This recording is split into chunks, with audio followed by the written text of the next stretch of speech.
Scott Gimple announced today that we're going to get even more Walking Dead spin-offs in the future, and you would need to be pretty brave to want to watch them, considering the drop-off we've seen in quality with this series over the last decade. But speaking of brave characters, we're here on GameRant.com, and we're going to look at, according to them, the 8 bravest Walking Dead characters in the history of The Walking Dead. Welcome back, guys, to Fog Entertainment. We're a bit of a mark. We're marks for these ranked lists, these lists that Game Rant, Screen Rant, any sort of rant put together, because we make lists of our own and we have our own opinions, and a lot of the times characters who we enjoy, characters who we like, characters who we would rank at the top, a lot of times other people have them right at the bottom, and the characters that we think are absolutely god-awful, sometimes a lot of these lists have them pretty close to the top. So we're here to have a look and see who's the bravest. Absolutely, yeah. As much as I like doing our own rankings, it's always good to read these guys' rankings and other channels and other websites' rankings, because I'd say 9 times out of 10 they get it horribly wrong. And we're here to call them out on it. We're going to call them out on it because we're going to be brave, just like these 8 brave Walking Dead characters. Absolutely, but yeah, man, we did the episode one, and I don't think that's the worst one, but I've done lists such as, top 10, drama shows, and there's like shows that fucking aren't on it that should be on it. You got bloody BBC shows on it. Someone did comment on our top 10 Walking Dead list video, where people stopped watching the show, and says that we really shouldn't have made that video. We can't really comment on episodes that we haven't seen yet. But, I'm going to disagree. We've seen the ratings. We kind of know what happens. And we've seen the drop-off in numbers. So I think it's fair to say that, yes, you can blame the second half of The Walking Dead for losing all the audience, losing all the viewership. I mean, that is I think it's fair to come to that conclusion. Just when you look at the numbers and the growth of the show in the first half of the series compared to the decline in the second half of the series, when we get the Negan arc and then what follows after that, and you've got the Whisperers and, all that crap. For me, it really was poor. But anyway, with that said, we're not here to talk about any of that shit. We'll talk about that enough when we catch up. We're currently on season 7 right now, guys, so yeah, stick with us and we will get to the end. But let's get into this list. Let's see who's number 8. Number 8, we have Shane Walsh. Before his betrayal, Shane was a loyal protector of Laurie and Coral. Before his betrayal, I think even after his so-called betrayal, he was still a loyal protector of Laurie and Carl. It's not like he decided, fuck it, I'm going to kill Rick all of a sudden. You know what? I'm just going to throw Laurie and Coral to the walkers. He was a loyal protector, those two, but I'm not saying Shane wasn't brave, but he was very adamant about going back to Atlanta. He was like, I'm not going back there for Daryl Dixon. I think so. Yeah. I don't think it's a lack of bravery though.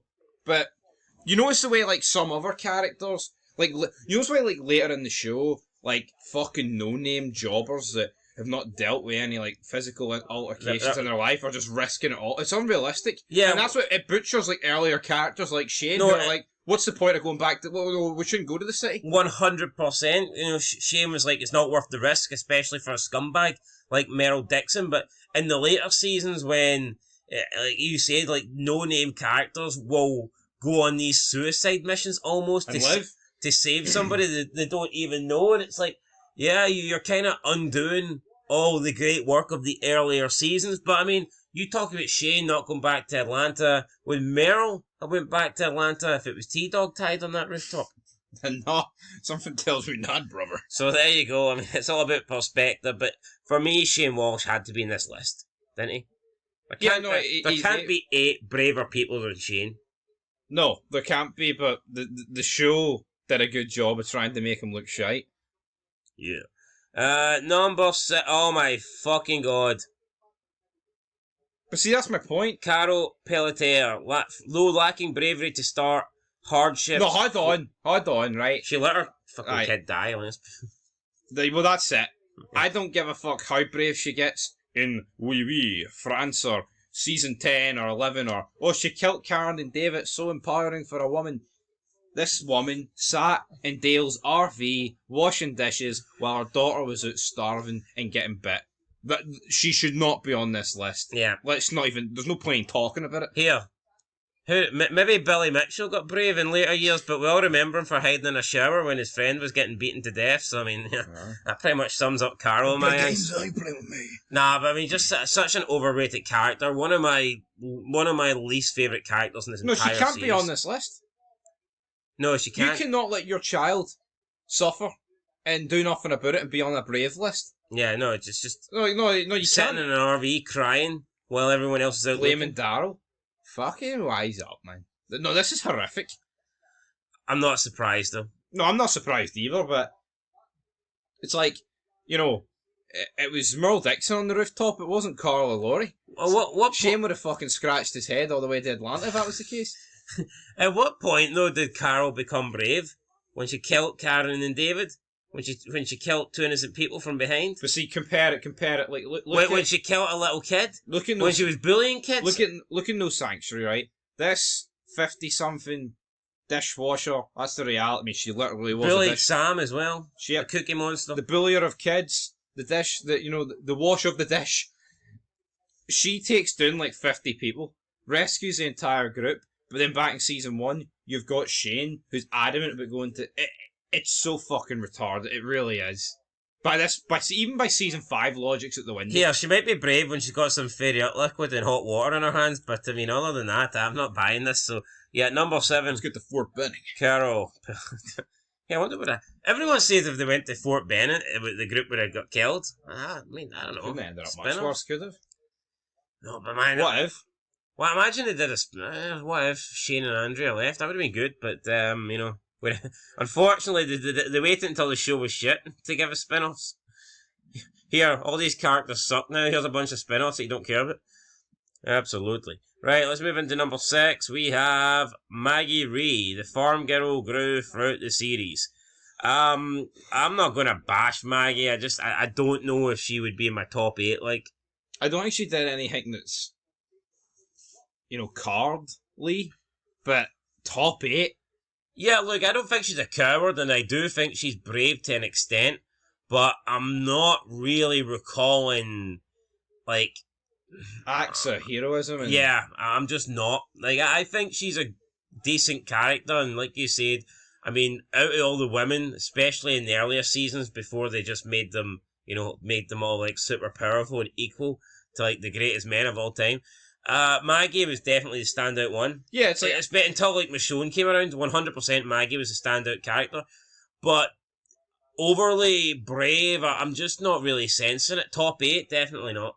No, definitely not. Like, I can't recall one act here. Maybe she does something that I'm not right. Yeah.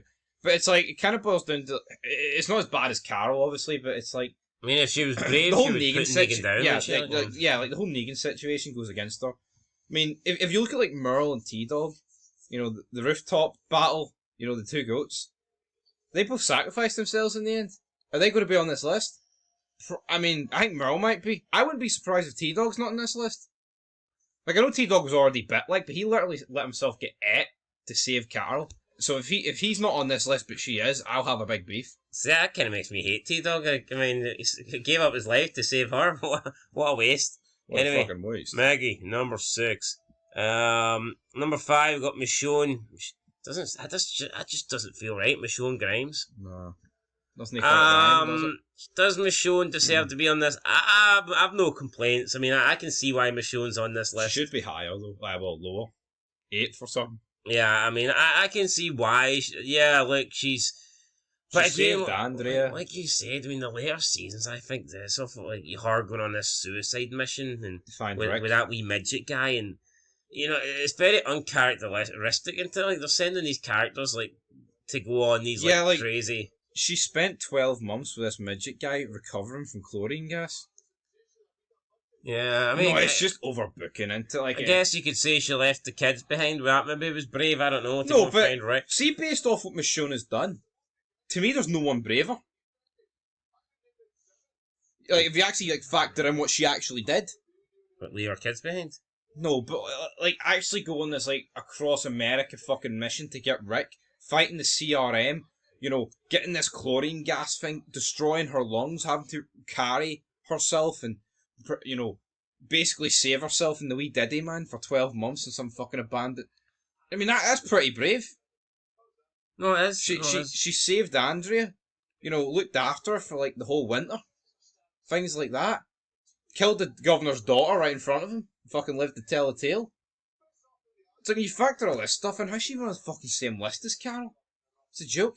It's no right. Yeah, no right. Anyway, let's move in to number 4, Negan Smith. Even in defeat, Negan remains fearless. Do you think Negan's a brave character? No. Comes across as a coward to me. It's almost like he needs protection. Was he not begging for his life when Rick had him on his knees? I don't really recall that, but I mean, I'd like to know what acts of bravery we've seen Negan take here. One of the most polarising villains in the entirety of The Walking Dead is Negan, the bat-wielding megalomaniac ruler of the Saviors, introduced in season 6, begins his time on the show by terrorising survivors. Yeah, all he did was bully people with a bit of comedy. I mean, I'm seeing nothing brave. I'm sorry. Right, Abraham. His rally, blah, blah, blah, blah. He risked it all to save Judith. He may feel... I mean, I'm just not really seeing it. But whatever. Abraham Ford in 3rd place, a war fortune.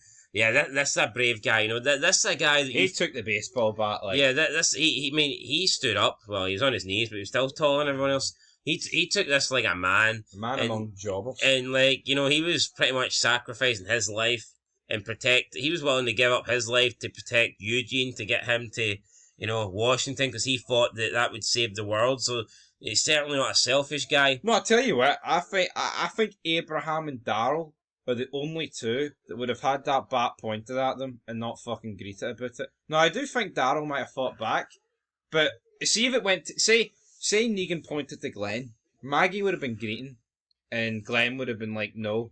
Please don't. Rick, his arse already folded, so it can't fold again, can it? I reckon if... has folded prior to this meeting. Eric folded it like a fucking cheap suit. I reckon I think if Negan pointed the bat at Rick would have just blew 2 massive snot bubbles out of his nostrils and sprayed them in Negan's eyes and blinded him. Aye. Anyway, Abraham Ford, what a guy. You know what? See, when I first watched it, I wasn't a big fan of Abraham, but when rewatching it a second time, I can appreciate Abraham more. For me, the only thing I've got against Abraham is, I think by the time they introduce him, the show is on the decline. That's my only issue with Abraham. Yeah. I think the show's peaked. See, I see it too far gone. For me, I think that was an episode where you could have ended the entire Walking Dead and ended it there. And that could have been the series finale. Yeah, I think when you've got a problem like that in a TV show, it's like, how truly good can you be when the rest of the show fucking sucks around? Now, my problem is, I think pretty much is when Abraham Ford comes in, the show just starts getting worse and worse and worse. Yep. Not because of him. I just think the direction of the show, and it's like, to me... If they meet Abraham Ford, right, on the side of the road, season 2, episode 1... Could be one of my favourite characters. Yeah. Could be a top 5 guy. Could have been a part of the farm.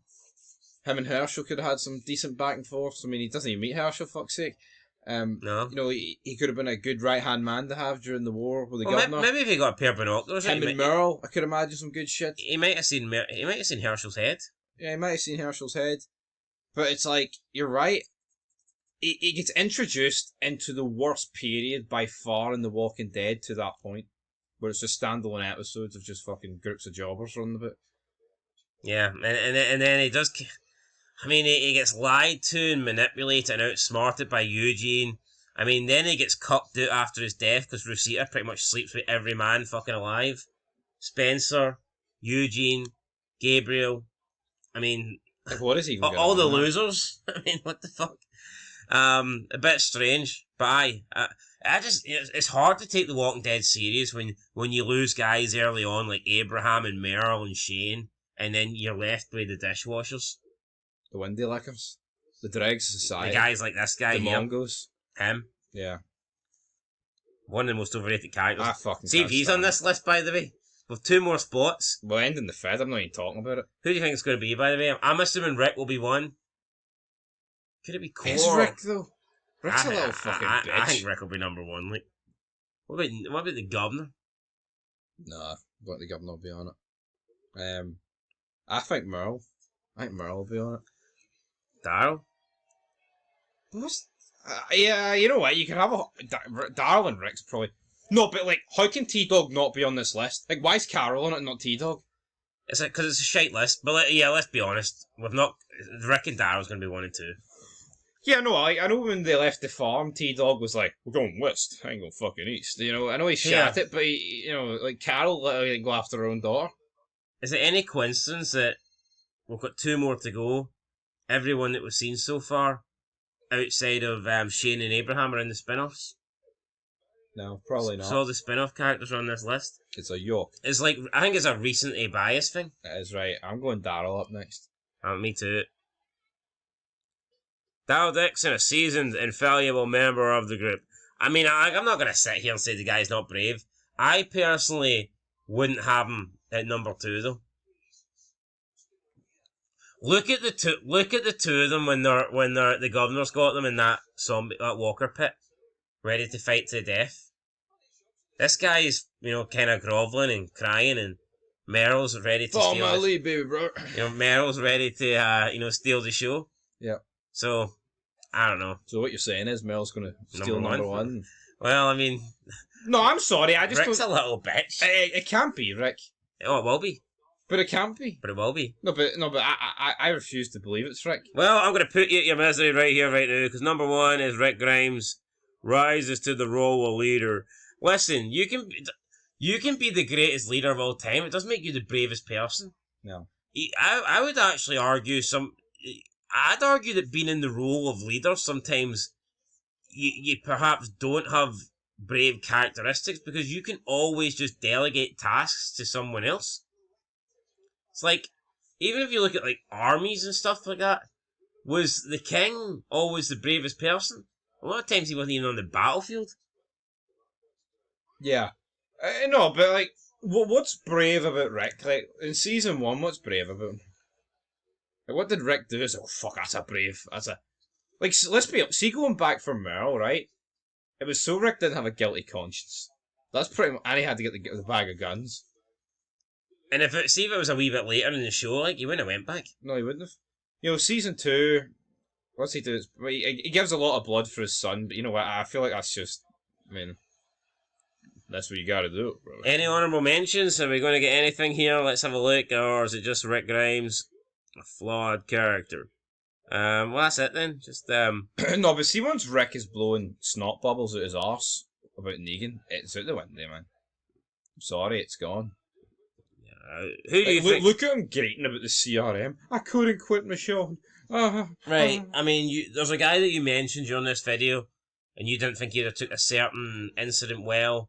And I think I have to bring his name up, because actually, the more I think about it, I think it's a joke he's not on it. I'm going to go with Glenn. And we're going to forget about the countless times he put his life on the line early. Wait, no, I know. All the selfless acts he had early in the show to try and save people. Just don't want to put men on. Are we really going to say that Maggie and Carol are brave? And you know what? Fuck it. I'll leave Maggie out this. Carol, what's she done?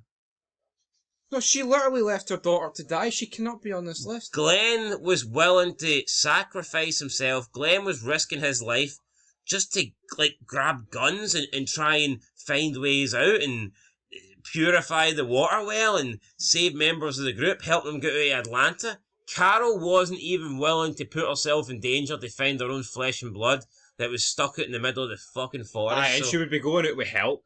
It's not like she's going out on her own. Aye. Expecting to take on 10,000 hordes of zombies. I disagree with the list. Some of the people on it I agree with, others not so much. Let us know, guys, what you think down below. We'll catch you in the next one. Been Fog Entertainment. Thanks for watching, and peace.